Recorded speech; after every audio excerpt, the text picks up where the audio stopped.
जाने के साथ ही बाबा को कहा, आज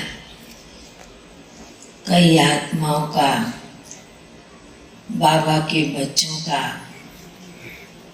विशेष भोग है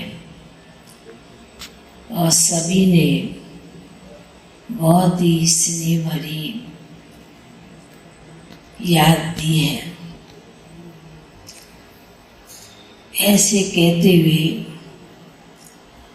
बाबा ने एक दृश्य इमर्ज किया।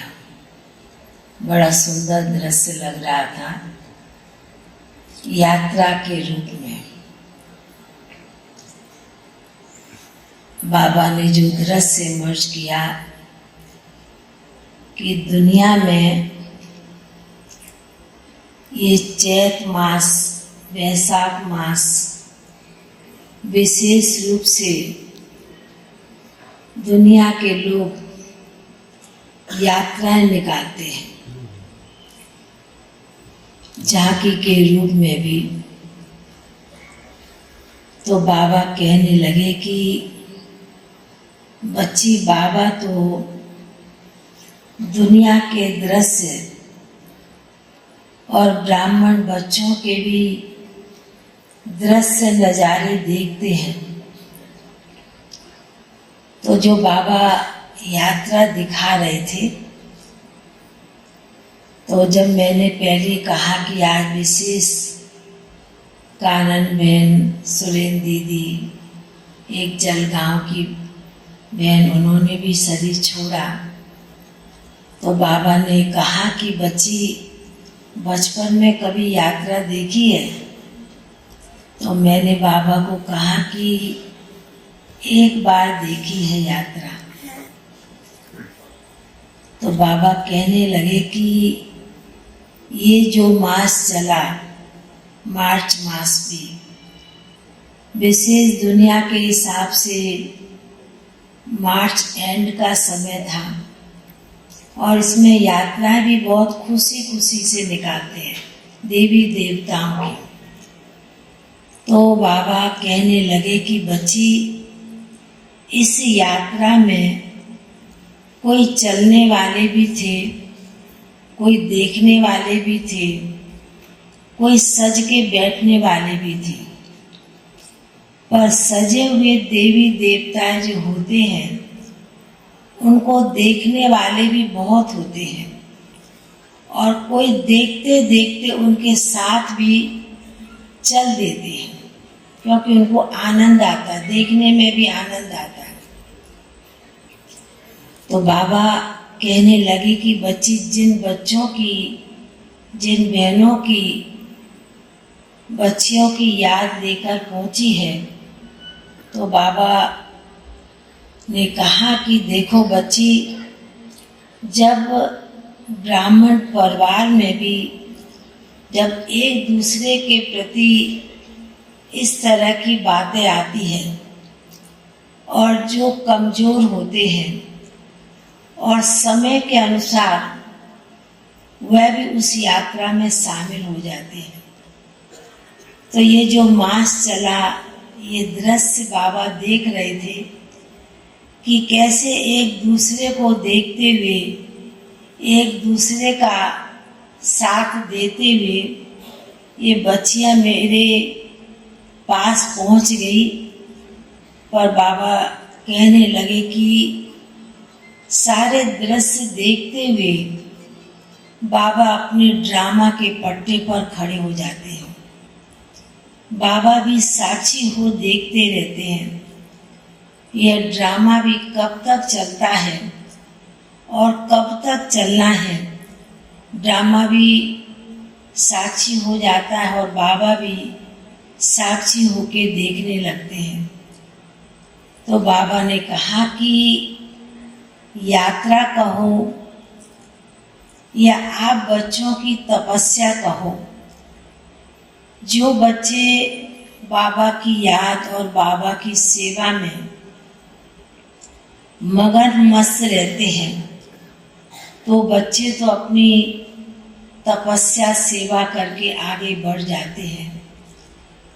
पर बाबा अभी चारों तरफ का वायुमंडल देखते हुए बाबा कहने लगे कि जो भी आत्माएं, जो भी दुनिया के लोग भी, उन्हें भी इस समय शांति की जरूरत है।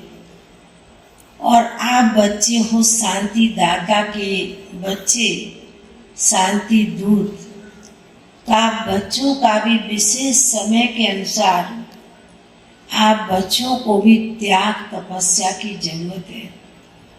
बाबा ने कहा दुनिया में भी दिखावा बहुत है और ब्राह्मण परिवार में भी अभी समय के अनुसार दिखावा भी बहुत होता जाता है, तो त्याग पीछे छिपता जा रहा है।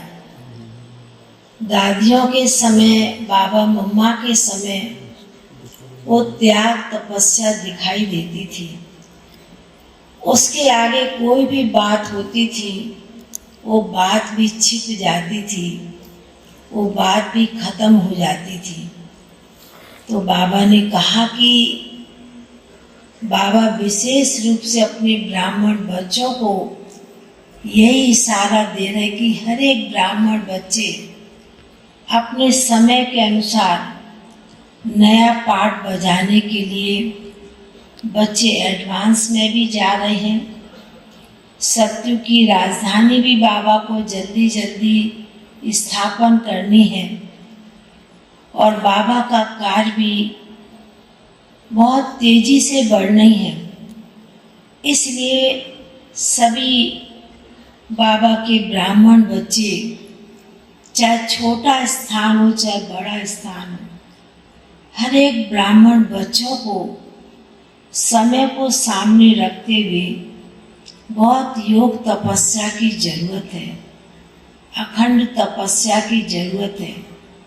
बाबा ने कहा कि चाहे छोटा स्थान भी होता चाहे बड़ा स्थान, पर बाबा ने कहा विघ्न तो सब जगह आते हैं ना। उन विघ्नों को पार करने के लिए आप बच्चों को विशेष तपस्या करनी है। बाबा ने जैसे शुरू में अपने बच्चों को 14 साल त्याग तपस्या कराई, और उसी प्रकार बाबा भी जो फर्स्ट में हुआ हो लास्ट में भी ऐसा समय आने वाला है जो आप कुछ सोचेंगे कि ये सेवा करेंगे, पर बाबा ने कहा समय को देखते हुए, सभी बातों का ध्यान रखते हुए जो आप बच्चों का कुछ भी संकल्प होता है, पर उसके आगे तपस्या की जरूरत है। बाबा बड़े गंभीर रूप से सुना भी रहे थे और बाबा के साथ में आजू बाजू में हमारी सुरेंद्र दीदी, कानन बहन, जलगांव के उधर की पुष्पा बहन और भी कई आत्माएं थी जिनको बाबा ने बहुत प्रेम से इमर्ज किया।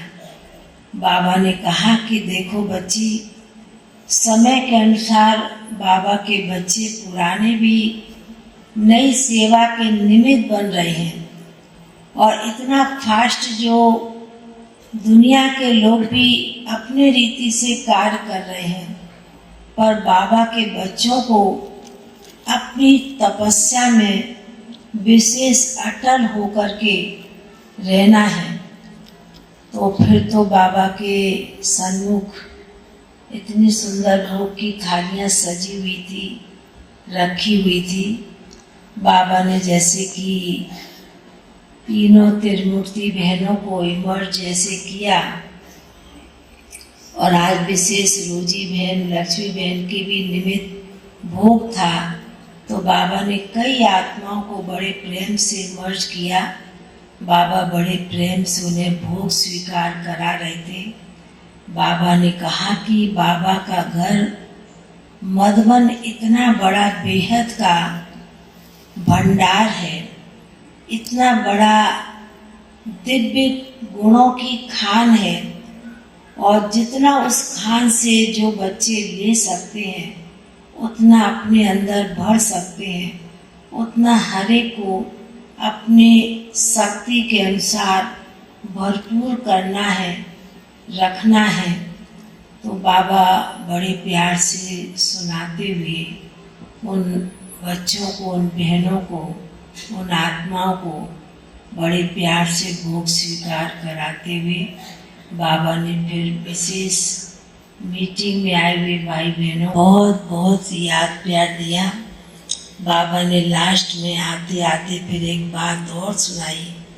बाबा ने कहा कि गर्मी का चलने वाला ही है, इस स्थान पर चाहे छोटा हो चाहे बड़ा हो, हर एक तपस्या करें।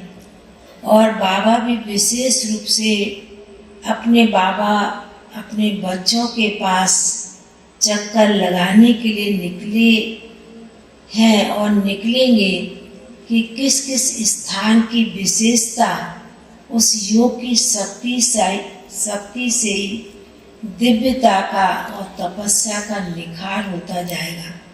यह देखने के लिए बाबा जरूर चक्कर लगाएंगे। काश तो बाबा का ऐसा ही अनुभव हो रहा था। बाबा बड़े गंभीर रीति से अपने बच्चों को, कहें अपने भाई बहनों को बड़े प्यार से समझा भी रहे थे, बोल भी रहे थे, और बाबा का इशारा ऐसे ही महसूस हो रहा था। फिर तो बाबा ने सभी को बहुत बहुत स्नेह भरी याद प्यार दी। बाबा का याद प्यार लेते हुए नीचे पहुँच गए।